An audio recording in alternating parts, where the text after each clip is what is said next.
Hello guys, welcome to dreams and ஜாமி. ரொம்ப நாள் கழிச்சு ஒரு புது வீடியோட உங்களை சந்திக்கிறேன். ஸோ நாங்கள் ரீசெண்டாக ட்ராவல் பண்ணியிருந்தோம். ஸோ அங்கே வந்து இந்த ஜாக் ஃப்ரூட் பழம் இருந்தனால ஒரு டெம்டேஷன்லேயே சரி வாங்கணும் அப்படின்னு வாங்கிட்டோம். நார்மலாகவே எங்கே வெளியில் போகிறோனாலும் சின்ன சின்ன தள்ளு வண்டியிலையோ இல்லை கடைகள்லையோ வந்துட்டு அதை க்ளீன் பண்ணி வச்சுருப்பாங்க. நம்ம அதை வாங்கி சாப்பிடுவோம். பட் நம்ம எப்போவாச்சும் நினச்சிருக்கோமா ஃபுல் பழம் வாங்கி நம்மளே கட் பண்ணி ஊர்லலாம் வந்து நிறைய பேர் செய்வாங்க அந்த மாதிரி. பட் சிட்டி லைஃப்பில் வந்து அது ரொம்பவே வந்து ரேர் தான். ஸோ சரி இன்றைக்கி நம்ம அந்த மாதிரி ஒரு எக்ஸ்பீரியன்ஸ் ட்ரை பண்ணலாம் அப்படின்ட்டு தான் இந்த பழத்தை வாங்கினோம். வாங்கி ஃபஸ்ட்டு எப்படியோ அந்த நைஃப்பில் வந்துட்டு ஆயில் அப்ளை பண்ணிட்டு கட் பண்ணிட்டோம். கொஞ்சம் கஷ்டமாக தான் இருந்துச்சு, பட் ஸ்டில் கம்ப்ளீட் பண்ணிட்டோம். அதுக்கப்புறம் அதை ஓப்பன் பண்ணிவிட்டு அது ஃபுல்லாக வந்து நீங்களே பார்த்தா உங்களுக்கு தெரியும், அது கம் மாதிரி இருந்துச்சு. ஸோ அந்த க்ளூவி திங்ஸ்லாம் வந்து பேப்பரில் ரிமூவ் பண்ணிட்டோம்.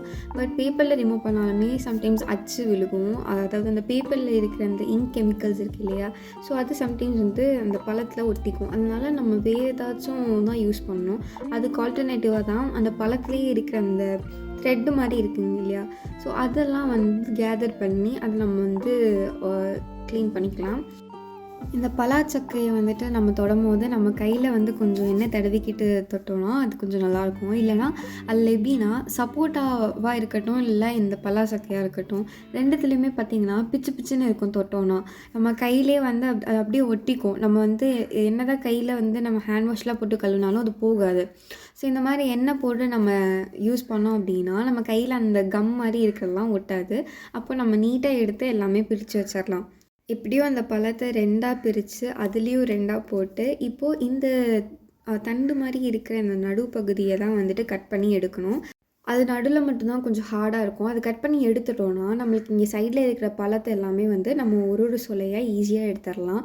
இது ரொம்பவே ஈஸியாக வந்துடும். பாருங்கள், இப்போ இந்த சைடு நான் கட் பண்ணிவிட்டு இப்போ இந்த சைடில் க்ளூ மாதிரி இருக்கிற லிக்விடில் இந்த மாதிரி யூஸ் பண்ணி நான் அதை டச் பண்ணி அப்படியே அதை எடுத்துட்றேன். அப்போ கையில் வந்து ரொம்ப பிச்சு பிச்சுன்னு இருக்காது. நியூஸ் பேப்பருக்கு பதிலாக இது யூஸ் பண்ணிக்கலாம். இப்போ நான் இது மேலே இருக்கிற அந்த தண்டு மாதிரி இருக்கிறது கட் பண்ணி எடுத்ததுக்கப்புறம் எல்லா சொலையும் தனித்தனியாக பிரிஞ்சு வந்துடும். அப்போ ஈஸியாக நம்ம கையில் இது பண்ணிக்கலாம். கீழே லைட்டாக கட் பண்ணி விட்டுட்டு ஒரு சொலையாக எடுத்தோன்னா அப்படியே தாராளமாக வந்துடும். அப்புறம் அதுக்கு பக்கத்தில் இருக்கிற அந்த த்ரெட் மாதிரி இருக்குது இல்லையா, அதெல்லாம் நம்ம வந்து ரிமூவ் பண்ணிட்டோன்னா பழமாக வந்து நம்ம ஈஸியாக சாப்பிட்டுக்கலாம். இது பெரிய பழமாக இருந்ததுனால நாங்கள் வெட்டி எல்லாத்துக்கும் ஷேர் பண்ணி சாப்பிட்டோம். டேஸ்ட்டு சூப்பராக இருந்துச்சு. அண்ட் இதோட விதையை வந்துட்டு நம்ம வேஸ்ட் பண்ண வேணாம். இது நம்ம குழம்புலலாம் போட்டு வேக வச்சு சாப்பிட்லாம். தான் ஃபைனலாக பாதி பழம் வெட்டினது. உங்களுக்கு இந்த வீடியோ பிடிச்சிருந்துச்சுன்னா லைக், ஷேர், கமெண்ட் பண்ணிட்டு மறக்காமல் எங்கள் சேனலை சப்ஸ்கிரைப் பண்ணுங்கள். இனி ஒரு வீடியோவில் சந்திக்கிறேன். பாய்.